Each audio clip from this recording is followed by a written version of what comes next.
एक अकेला इंसान और उसकी पूरी आर्मी, और वो भी शैडोज की। सोलो लेवलिंग में सन जिनवू जो एक शैडो मोनार्क है, उसकी शैडो आर्मी दुनिया की सबसे डेंजरस फोर्स में से एक है। लेकिन क्या आप जानते हैं कि उसके शैडो आर्मी में से कुछ ऐसे शैडोज भी हैं जो इतने पावरफुल हैं कि वो खुद एक पूरे आर्मी के बराबर हैं। आज हम बात करने वाले हैं उन 10 सबसे पावरफुल शैडोज के बारे में जो बैटलफील्ड में तबाही मचा देते हैं। तो चलिए बिना किसी देर के शुरू करते हैं।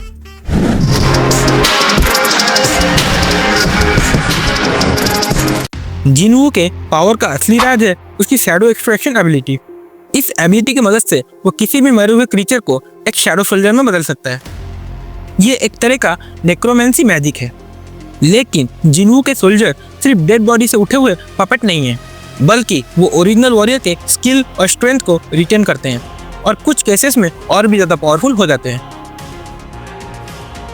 शैडो आर्मी में अलग अलग रैंक्स होती है जो उनकी स्ट्रेंथ और एबिलिटीज़ को डिफाइन करती है। सबसे पहले आते हैं नॉर्मल सोल्जर्स। ये सबसे कमज़ोर होते हैं और मोस्टली नंबर बढ़ाने के काम आते हैं। इनका काम सिर्फ बेसिक अटैक्स और एनिमी को वीक करना होता है। ये ई या डी रैंक्स हंटर या लो लेवल मॉन्स्टर जितने पावरफुल होते हैं। ये इजीली डिस्ट्रॉय हो सकते हैं और इनमें कोई स्पेशल स्किल्स भी नहीं होते। दूसरे नंबर पर आते हैं इलाइट सोल्जर्स। ये नॉर्मल सोल्जर्स से ज़्यादा फास्ट और स्ट्रॉन्ग होते हैं। ये बेटर वेपन्स और फाइटिंग स्किल्स को यूज़ करते हैं। इन्हें बैटलफील्ड में स्मॉल ग्रुप्स लीडर्स की तरह यूज़ किया जा सकता है। उसके बाद आते हैं नाइट ग्रेड शैडोज। ये हाई स्पीड और टैक्टिकल कॉम्बैट में एक्सपर्ट होते हैं। ये स्वॉर्ड्स, शील्ड्स और स्पीयर को यूज़ कर सकते हैं और बैटलफील्ड पे स्ट्रैटेजिक मूव बना सकते हैं। ये लगभग एक ए रैंक हंटर के बराबर होते हैं। ये नॉर्मल मॉन्स्टर्स से बहुत ज़्यादा पावरफुल होते हैं और बैटलफील्ड में इलाइट वॉरियर्स की तरह फाइट करते हैं। नंबर 4 पे आते हैं इलाइट नाइट ग्रेड शैडोज। ये एस रैंक हंटर के इक्विवेलेंट होते हैं। इनकी कॉम्बैट स्किल और रॉ पावर अनमैच होती है। ये पावरफुल एबिलिटीज और सुपर ह्यूमन स्पीड यूज़ कर सकते हैं। जिनवू के आर्मी में जो सबसे स्ट्रॉन्ग वॉरियर हैं वो मोस्टली इसी कैटेगरी से आते हैं। नंबर 5 पर हैं कमांडर ग्रेड शैडोज। ये शैडो आर्मी के रियल जनरल्स होते हैं। इनका पावर एस रैंक हंटर से भी ज़्यादा होता है। ये मल्टीपल एस रैंक एनिमीज को एक साथ हरा सकते हैं। जिनवू के आर्मी के सबसे डेंजरस वॉरियर्स इसी कैटेगरी से आते हैं। इनके पास स्पेशल स्किल्स और इंटेलिजेंस भी होती है जो उन्हें ट्रू लीडर बनाती है। और सबसे लास्ट में आते हैं मार्शल ग्रेड शैडोज। ये शैडो आर्मी का सबसे हाई लेवल है। इस रैंक पे सिर्फ एक ही शैडो आता है जिसके बारे में हम वीडियो में आगे बात करने वाले हैं। ये एक पूरे आर्मी को खुद से हरा सकता है। इस रैंक पे जो भी होता है उसकी स्ट्रेंथ जिनवू के आर्मी के किसी भी सोल्जर से ज़्यादा होती है। वो एक सुपीरियर वॉरियर है जिसे एक मोनार्क भी नहीं रोक सकता। इस लेवल का शैडो जिनवू के फुल आर्मी को लीड करने का एबिलिटी रखता है। और मज़े की बात यह है कि एक वीक ई रैंक हंटर भी अगर जिनवू के शैडो आर्मी में कन्वर्ट हो जाए तो वो बी या ए रैंक तक भी जा सकता है। इस वजह से जिनवू की आर्मी दिन ब दिन पावरफुल होती गई। गाइस, अगर वीडियो पसंद आ रही है तो वीडियो को लाइक और चैनल को सब्सक्राइब जरूर करें ऐसे ही एनिमे रिलेटेड ऑसम कंटेंट को पाने के लिए। अब चलिए देखते हैं कि कौन से शैडोज सबसे ज़्यादा पावरफुल है। Number 10 tank. एक शैडो जो ब्रूट फोर्स का मास्टर है। टैंक एक मॉन्स्टर बियर था जो बैटलफील्ड में एक अनस्टॉपेबल फोर्स था। जब ये शैडो बना तो उसका साइज और स्ट्रेंथ और भी ज़्यादा बढ़ गया। ये फ्रंटलाइन पे एनिमीज को तबाह करने के लिए परफेक्ट है। नंबर 9 काइजल। जिनवू का उड़ता हुआ नाइटमेयर। काइजल एक पावरफुल वीवन था जो मोनार्क ऑफ व्हाइट फ्लेम बैरन का माउंट था। जिनवू ने इसे डिफीट करके शैडो बनाया और अब ये उसका पर्सनल फ्लाइंग बीस्ट है।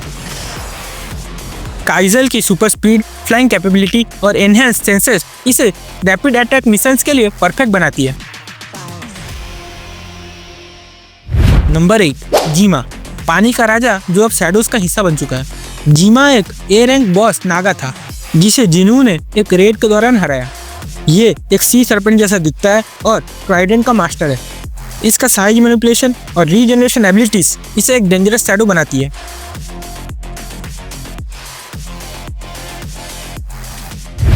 नंबर 7, आयरन, एक हंटर जो मरने के बाद और भी ज़्यादा पावरफुल हो गया। आयरन मरने से पहले एक ए रैंक हंटर किम चुल था। जब जिनवू ने इसे हराया तो उसका शैडो एक टैंक क्लास वॉरियर बन गया। इसका special ability shout of provocation जो एनिमीज को अपनी तरफ अट्रैक्ट करता है। ये एक फ्रंटलाइन डिफेंडर है जो एनिमीज के अटैक को एब्जॉर्ब करने में एक्सपर्ट है।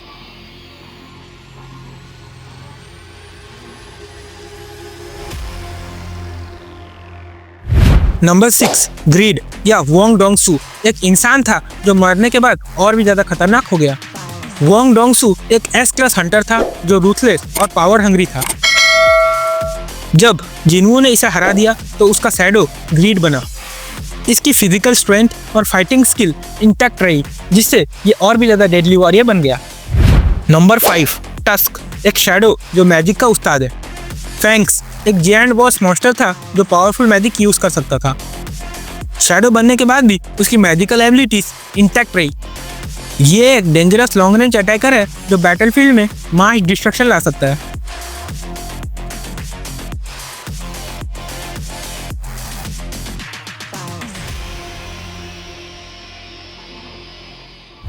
नंबर 4, इग्रिस, एक स्वॉर्डमैन जो कभी हार नहीं मानता। ब्लड रेड कमांडर इग्रिस जिनवू के सबसे स्किल्ड और लॉयल वॉरियर्स में से एक है। इसकी स्वॉर्डमैनशिप, सुपर स्पीड और एजिलिटी इसे एक डेंजरस फाइटर बनाती है। ये बैटलफील्ड पे एक अनस्टॉपेबल वॉरियर है।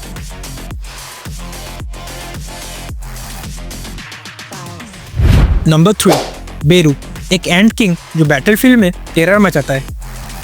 बेरू एक एंट किंग था जो इंसानों के लिए एक नाइटमेयर बन गया था। लेकिन शैडो बनने के बाद ये जिनवू का सबसे डेंजरस वॉरियर बन गया। इसकी सुपर स्पीड, रीजनरेशन और डिस्ट्रक्टिव क्लॉस अटैक इसे एक ओपी फाइटर बनाती है। नंबर 2, कामिश, एक ड्रैगन जो टेरर का दूसरा नाम है।